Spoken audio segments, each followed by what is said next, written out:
Thank you so much for staying with us. Now it's time to cross over to our Abuja studios where Ibrahim Adra is standing by. Hello, Ibrahim. Hello, Melinda. Thank you for joining us. Now, away from health matters, Taraba State government is planning to take a cue from Benue State with a decision to fully enforce an anti-open grazing law recently passed by the State House of Assembly. Governor Darius Ishaku says the law will bring to an end the persistent clashes between herdsmen and farmers, which has threatened the peaceful coexistence in the state in recent times.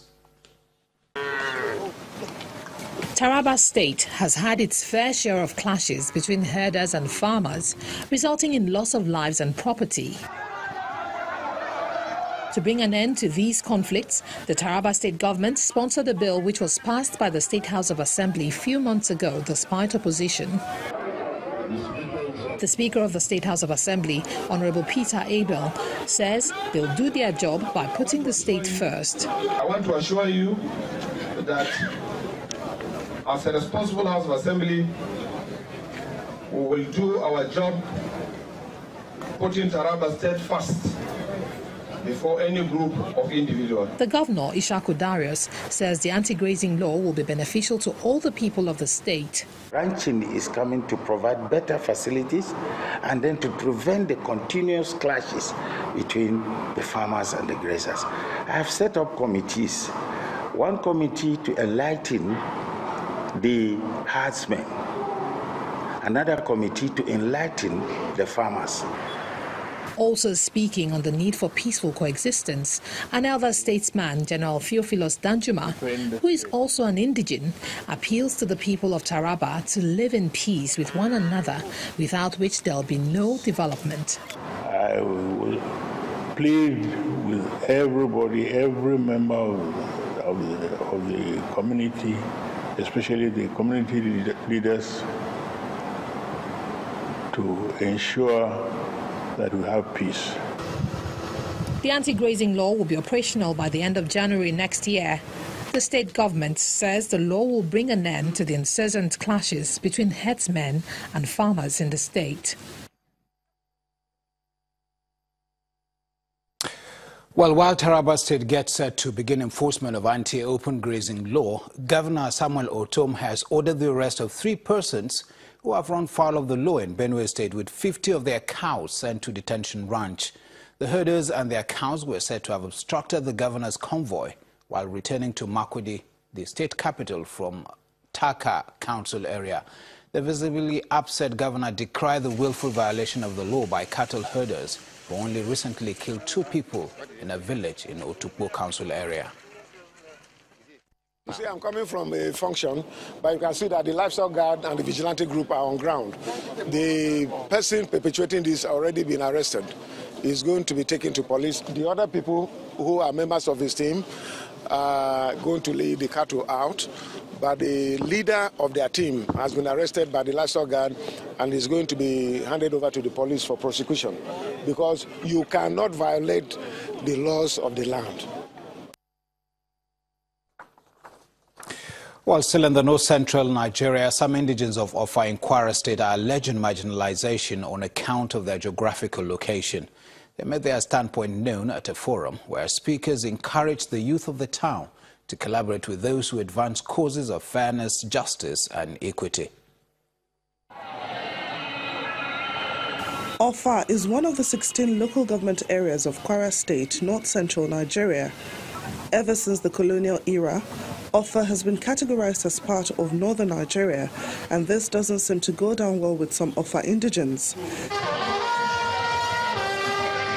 Therefore, the need for this lecture, Offa in Yoruba history.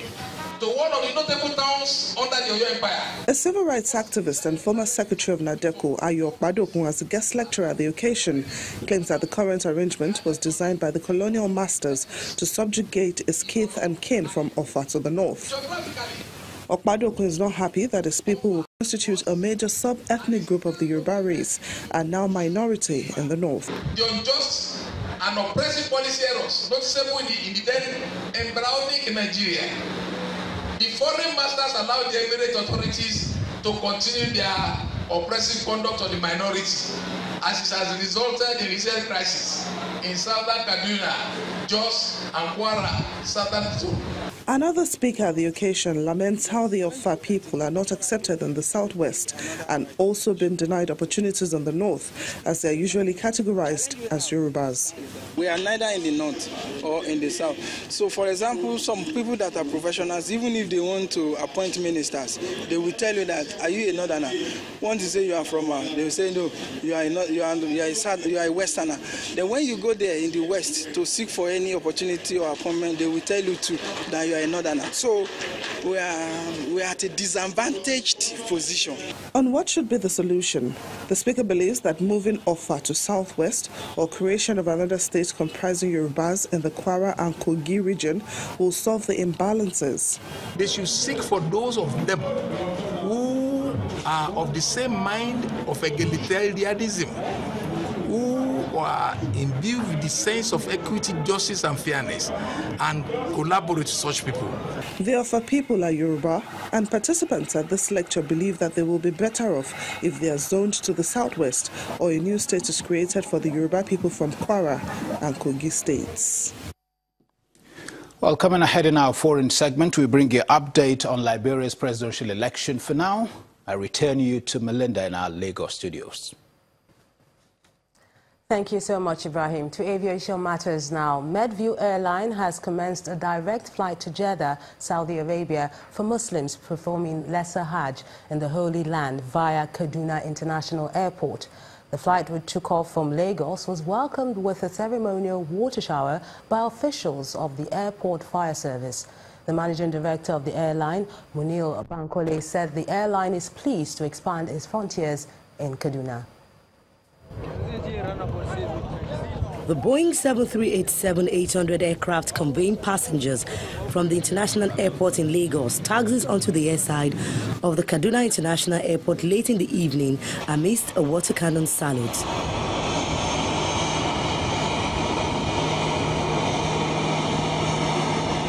This Medview flight is the launch of a direct flight to Jeddah, Saudi Arabia for Muslims performing the Lesser Hajj. While the Jeddah route is not totally new to the carrier, it's adding Kaduna State to the network. Decisions are taken in Kaduna. And today I'm here to bring that decision back to Kaduna so that all our family members could have a benefit of having an opportunity to travel from Kaduna to Saudi Arabia, to Dubai, and to London and other places. This inaugural flight is coming with the support of the Kaduna State government, as the administration is passionate about developing new routes from the airport. We are proud of Medview as it's representing the nation as a national carrier. Every Nigerian should be proud, but Kaduna State citizens should be more proud because it's using Kaduna International Airport. It's a plus.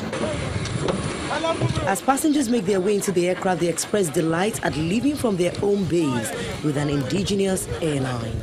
Ethiopian here, we see Rwanda here. We know what happened in Rwanda, and they have their own national carrier. And then where is our own national carrier?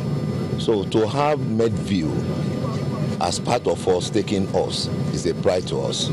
We've been agitating for Made in Nigeria items, and this is Made in Nigeria going to Jeddah, and I believe we're conserving our foreign exchange, at the same time also making Nigerian business to increase. With this addition of the Lagos-Kaduna-Kano-Jeddah flight, it brings to 10 the new routes that Medview Airline has opened this year, and the carrier is promising great value, offering timely departures and the best of in-flight service. From the look of things, Nigeria will be having more free trade zones, and gives us more on business news.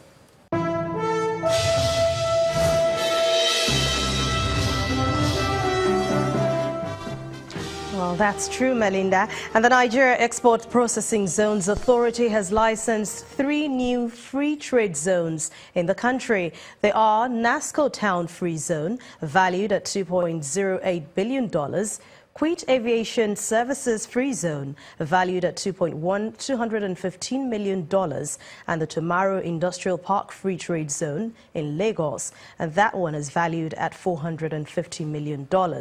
According to the managing director of the authority, Emmanuel Jime, the free trade zones have over $2.7 billion in foreign direct investment inflows into the country, and they are targeting 50,000 direct jobs. There are 34 free trade zones in Nigeria, but only 14 out of them are functional as a result of infrastructure deficit. In the meantime, the Ogun State government has denied claims that some entrepreneurs in Iwesha-based free trade zones are leaving the state as a result of multiple levies. Giving details of this real situation, the Commissioner for Commerce and Industry, Mr. Bimbo Ashiru, explains that the issues which only border on haulage of goods have already been resolved.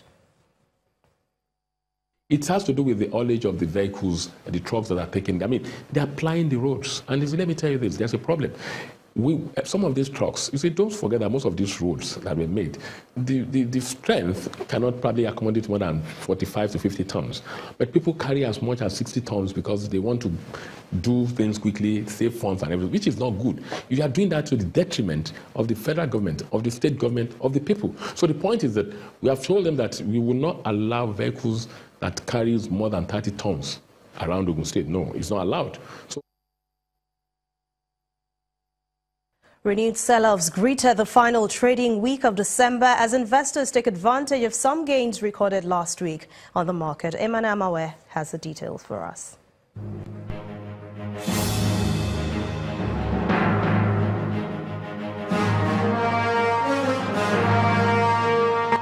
Hello and welcome to the Stock Market Report. Nigeria's equities market resumed today in the red after the two-day Christmas break as profit-taking hit bellwether stocks from the industrial, consumer goods and the banking sector. The benchmark index fell by 1.64% below the 38,000 level, while the equities capitalization reduced by 225 billion naira to close at 13.483 trillion naira.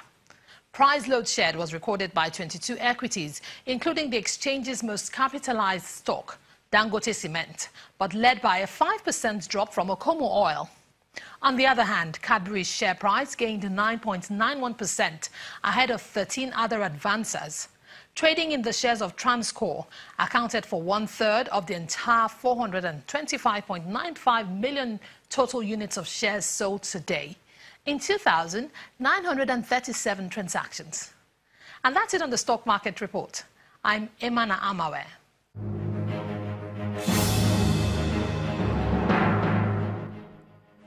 Well, it's slightly mixed close for most of the major global stock markets as they resume from the Christmas holiday. Let's see how they all ended today.